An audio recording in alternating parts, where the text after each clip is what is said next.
नमः शिवाय, ओम नमः शिवाय। उपमन्यु, अरे कहाँ ढूंढूं तुझे मैं? अकेली लौटकर वहां जाऊं कैसे उपमन्यु?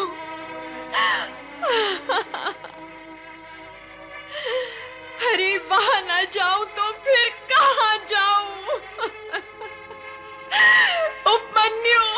ओम नमः शिवाय, ओम नमः शिवाय, ओम नमः शिवाय, ओम नमः शिवाय, ओम नमः शिवाय, ओम नमः शिवाय, ओम नमः शिवाय, ओम नमः शिवाय, ओम नमः शिवाय, ओम नमः शिवाय, ओम नमः शिवाय, ओम नमः शिवाय, ओम नमः शिवाय।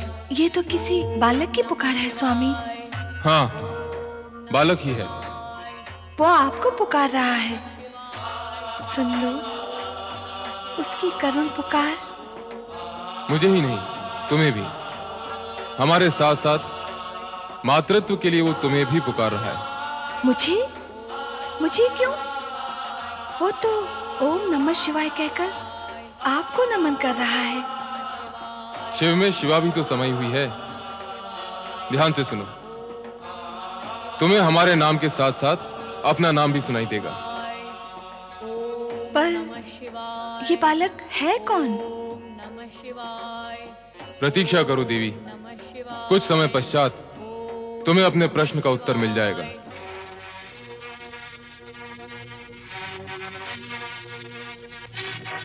क्यों री? तू तो अपने पुत्र को लेने गई थी, फिर अकेली क्यों चली आई? हाँ?